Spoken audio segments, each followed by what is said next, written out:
Hello and welcome once again, dear student. I welcome you as we continue with social studies. Remember, last time we just looked at part 1 of unit 15 and this is part 2.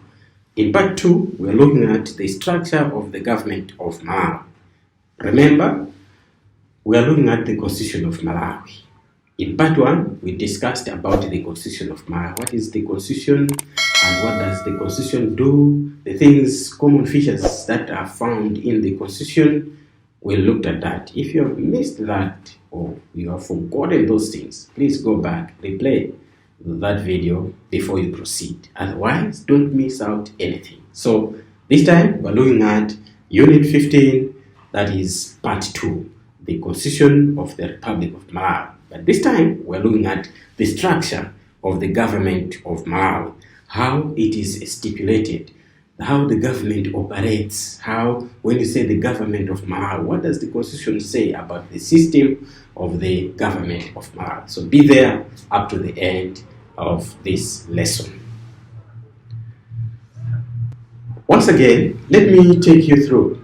Remember, this is always there as your work in standard 6.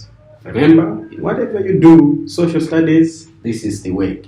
Therefore, if you miss out yourself, which means during exams, you might miss out a number of issues. So don't forget the work to cover it all. So this work, as I said, today we are looking on the Unit 15, the structure of the government of Malawi. And this is part 2. So remember, to cover up the work, we are going closer to the end. So be there. Let us continue with our today's work. The structure of the government of Malawi. Number 1, we have what is called the central government. The central government. What is this? The central government, this is the level of the government that looks into the overall running of the government. Central government, it is the center. It is the center that looks at everything that is happening inside the government. So this is what is called the central government. Now, it comprises of the branches. There are branches, about 3 branches that make up the central government. What are these? Number 1, the executive.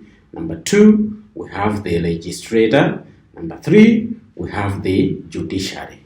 When we talk of these things, the executive, the legislature, and the judiciary, these, they make up the central government. The central government. Now, let us look at the first one, the executive. What is the executive part or branch of the government? This is made up of the president and the cabinet ministers. Have you ever heard about the cabinet ministers? Sometimes you just know the president. Oh, we have the president of Malawi. This one is now voted as the president of Malawi. But it is him, the president, whom we vote for, and the cabinet ministers who are chosen by him, the president. So these ones, they make up the executive branch of the government. And its responsibility is to initiate and facilitate the implementation of development plans for the nation. So they are there, the president and the cabinet, they are there to initiate and facilitate to see that developmental projects or plans are being done, are being drawn. So, right, the Constitution says we should build hospitals, roads, and the like. Which road do we start? Which road is so important? Then they sit down and they prioritize those things. And the next branch is the legislator. Legislator. So that is it, or legislature, or legislator, something like that. Now, this one comprises of members of parliament whose main function is to make laws. The MPs, members of parliament, those ones, they are under the legislature. So those, they make the laws. That's why we say they are the lawmakers, because when they meet in the parliament, their main duty is to make the laws of the land. And the third one is the judiciary. So the judiciary, as we have said, this is made up of courts and comprises of the judges, magistrates, whose function is to interpret the law and judge cases. So the judiciary is the third part or the third branch of the government or the central government. Their main aim is to interpret the law. As we have said, that there are some parts of the constitution that are difficult to understand.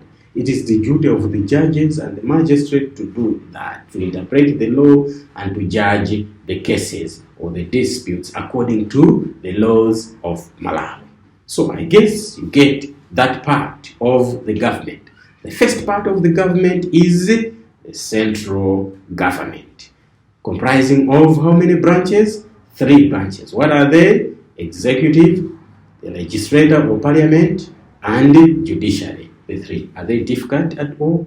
I don't think so. I don't think you can fail these things. Let's look at the second branch of the government, or the second part of the government. After the central government, what is the next one? The next one is the local government. The local government. What is the local government? This is the level that looks into the running of districts, towns, municipalities, and cities. Districts, towns, municipalities, and cities, and even towns. All those, they are looked after by the local government, the lesser government or the local government. Now, this one, the 4 areas are run through local assemblies. So these ones, they work through the local assemblies. We are talking of the district, the towns, municipalities, and cities. These 4, they are run through the local assemblies. There are local assemblies that are there.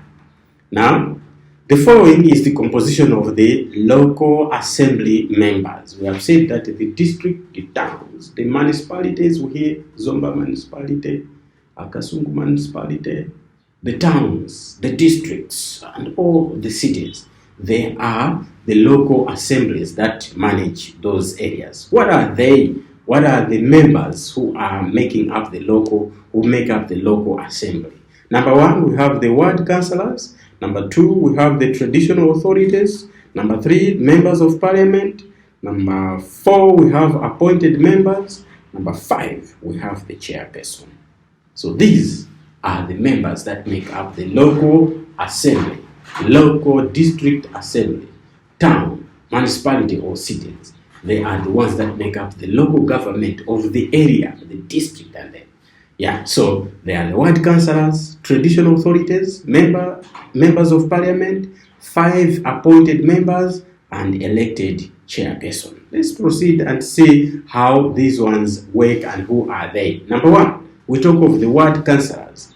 Who are they? The ward councillors are elected to represent their areas, which are called wards.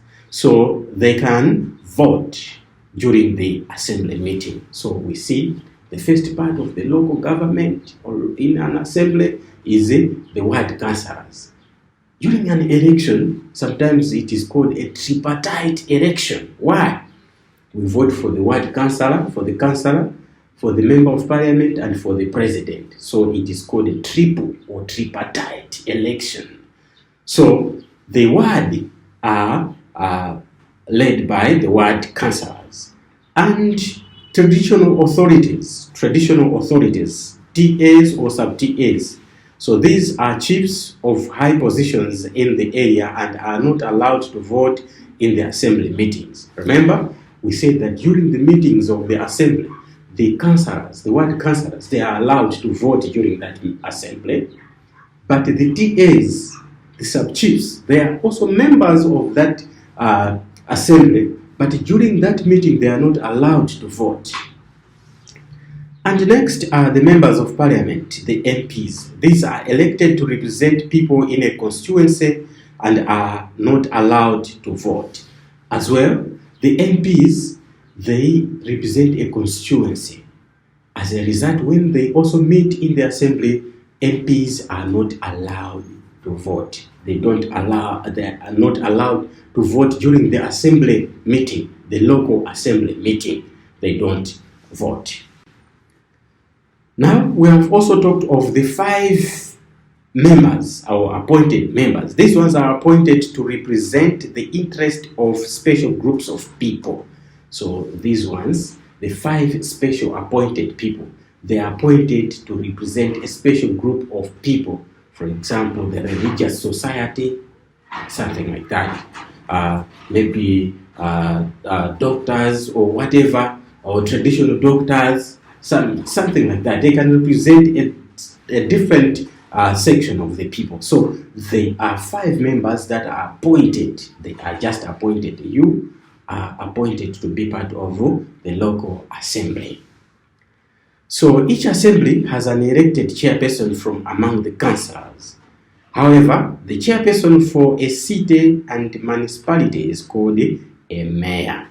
So when they meet in the local assembly, they elect a chair.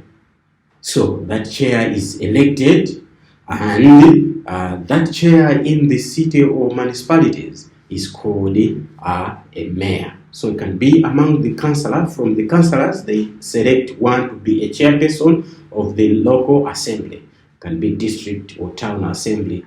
That one is one of the councillors is elected and become a chairperson. And in cities and towns and the municipalities, that one is called a mayor. A mayor. So a mayor is the title given to the one who is holding the as a chairperson of the local council in the city council or the municipality council. To this far, we have again come to the end of this unit, or this part of the unit. We are looking at Unit 15, Part 2. Remember, I said that this unit has got 3 parts. It has got 3 parts. Now we did Part 1, and now we are done with Part 2. Part 2, we are looking at the structure of the government. We have looked at it that the government of Malawi has got 2 branches or 2 sections, 2 levels: the central government and the local government. The central government, we have looked how it works, and the local government how it works. You need to differentiate how these 2 work. But here, before I leave you, I have still a work for you, and there are only 3 questions here. Mention the 3 branches of the central government, describe the composition of the local assemblies, and who is a mayor. So these are the 3 questions that you need to attempt. Pause the video, copy the questions, and answer them without checking the answers from what we have discussed. Now, next, as we continue, we'll be looking at the same Unit 15, the Constitution of Malawi, remember, but we are on Part 3. And on Part 3, we'll be looking at the national symbols. The national symbols. What are the national symbols that we have in Malawi? Malawi national symbols. So we'll look at the issues like anthem, the national anthem, the national flag, the coat of arms, all those things that are there. So be there next time as we look at the national symbols of Malawi. Know them and what they mean, so that you are a good citizen of Malawi. I thank you so much for your attention, and until next time, thank you so much.